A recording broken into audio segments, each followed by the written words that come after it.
تو آر اور N are کے یہ جو دو دو کھاتے تھے، اس کا بھی انکشاف ہوا ہے کہ انہوں نے اداروں کو بیوقوف بنانے کے لیے کس طرح دو دو کھاتے یہ چلا رہے تھے۔ تیسری جو اہم نکتہ تھا کہ جو مارکیٹ میں حکومت گنے کی قیمت طے کرتی تھی، حقیقتاً گنے کی قیمت کسان کو وہ نہیں دی جا رہی تھی جو کہ حکومت نے طے کی ہوتی تھی، بلکہ اس سے کافی کم قیمت دی جاتی تھی۔ اس کے علاوہ چوتھا یہ تھا کہ گنے کا جو ویٹ تھا، جو وزن تھا، اس کو بھی 15 سے 30% تک کم کر کے کسان کے ساتھ ظلم کیا کرتے تھے، اور یہ بھی ان کے اپنے کھاتوں میں درج ہے جو کہ انہوں نے اپنے لیے رکھے ہوتے تھے، این آر کھاتے۔ تو کسان کے ساتھ بھی انہوں نے زیادتی کی، حکومت کو بھی انہوں نے دھوکے میں رکھا، اور ایکسپورٹ بھی کرتے رہے، اور ایکسپورٹ کی مد میں پھر جو سبسڈی ملتی ہے اس سے بھی یہ دونوں ہاتھوں سے، دونوں طرف سے یہ لوٹتے رہے۔ اس فرانزک آڈٹ رپورٹ میں ایک اور اہم انکشاف کیا گیا کہ کس طرح وزیر اعلیٰ سندھ مراد علی شاہ نے زرداری کی جو اومنی گروپ کمپنیز تھیں، اس کے انڈر جو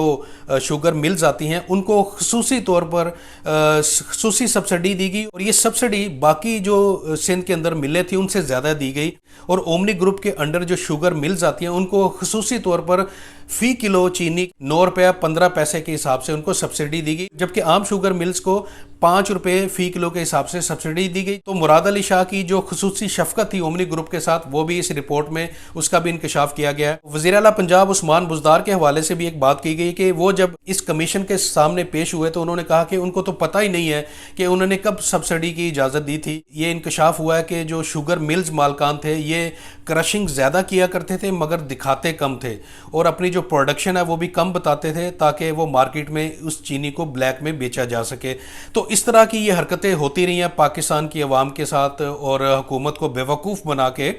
اس کو عوام کو لوٹنے کا یہ سلسلہ کئی سالوں سے جاری تھا۔ ٹوٹل پچھلے 6 سال میں 29 ارب روپے کی سبسڈی دی گئی، جس میں سے اس حکومت نے 3 ارب کی سبسڈی دی ہے، جبکہ پچھلی حکومت نے تقریباً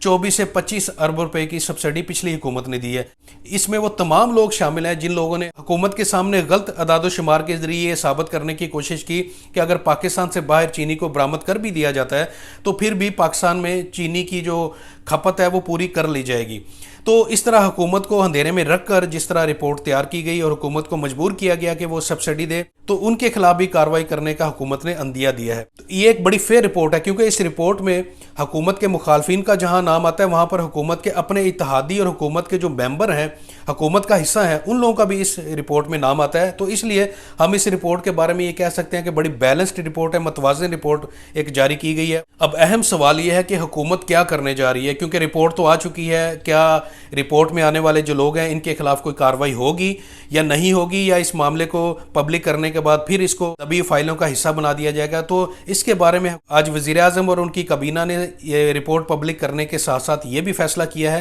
کہ جہاں جہاں ضروری ہے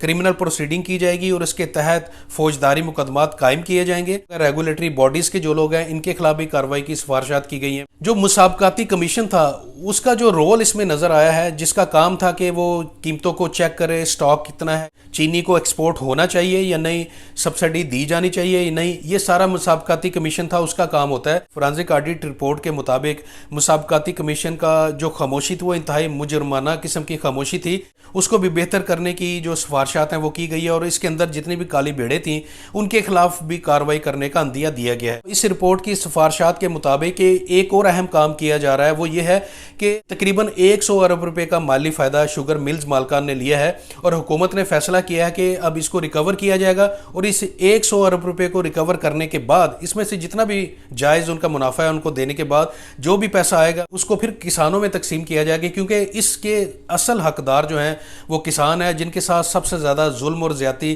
یہ شوگر ملز مالکان اور یہ جو مافیا ہے، شوگر مافیا ہے، یہی ان کسانوں کے ساتھ کرتے ہیں۔ تو حکومت نے یہ بھی فیصلہ کیا ہے کہ اس تمام پیسے کو پھر کسانوں کو ہی ادا کیا جائے گا جو کہ اس کے اصل حقدار بھی بنتے ہیں۔ آج ایک اور اہم فیصلہ اس حوالے سے وزیر اعظم پاکستان عمران خان نے کیا ہے، اور کابینہ کے اندر اس کا فیصلہ بھی ہو چکا ہے، اور وہ فیصلہ ہے کانفلکٹ آف انٹرسٹ، یعنی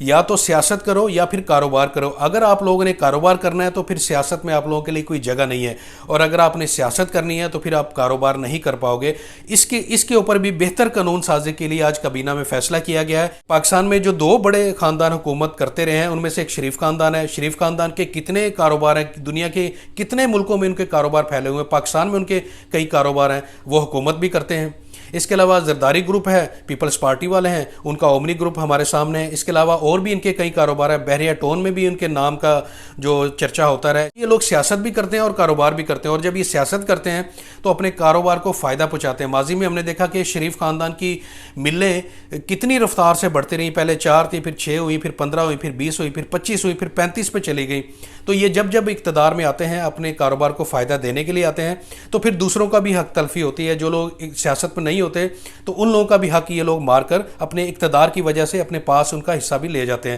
تو اس لیے عمران خان نے آج فیصلہ کیا ہے، فرانزک آڈٹ رپورٹ میں اس چیز کے اوپر بڑا فوکس کیا گیا ہے کہ کس طرح سیاسی لوگ اپنے کاروبار کو اپنی سیاست کی وجہ سے تحفظ دیتے ہیں، اقتدار کا غلط استعمال کرتے ہیں، اپنی پاور کا غلط استعمال کر کے اپنے کاروبار کو دوام بخشتے ہیں، مارکیٹ میں جو مقابلے کی ایک فضا ہوتی ہے اس کو ختم کرتے ہیں، اور ہر جگہ اقتدار کی وجہ سے وہاں سے آسانی سے فیور بھی لے لیتے ہیں۔ اس رپورٹ کی روشنی میں وزیر اعظم پاکستان عمران خان نے یہ فیصلہ کیا ہے کہ کانفلکٹ آف انٹرسٹ کے اوپر ایک قانون سازی کی جائے گی کہ یا تو کاروبار کرو یا پھر سیاست کرو، دونوں میں سے ایک کام کرنا ہوگا، دونوں کام بیک وقت نہیں کیا جا سکیں گے۔ تو یہ پاکستان کا ایک بڑا خوش آئند فیصلہ ہے، اور جیسا کہ حکومت کہہ رہی ہے اگر منوان اس کے اوپر عمل ہو جاتا ہے تو پاکستان کی تقدیر بدلنے میں پھر زیادہ وقت نہیں لگے گا۔ جو لوگ کاروبار کرتے ہیں وہ کاروبار کریں، جو سیاست کرتے ہیں جب ان کو لالچ نہیں ہوگا تو وہ پھر سیاست بھی عوام کے لیے کریں گے، اپنے لیے نہیں کریں گے۔ یہی فرق رہا ہے ماضی کے اندر اور آج کے دن میں۔ اگر عمران خان نے یہ فیصلہ کر لیا ہے اور اس کے اوپر عمل درآمد بھی کر لیتے ہیں،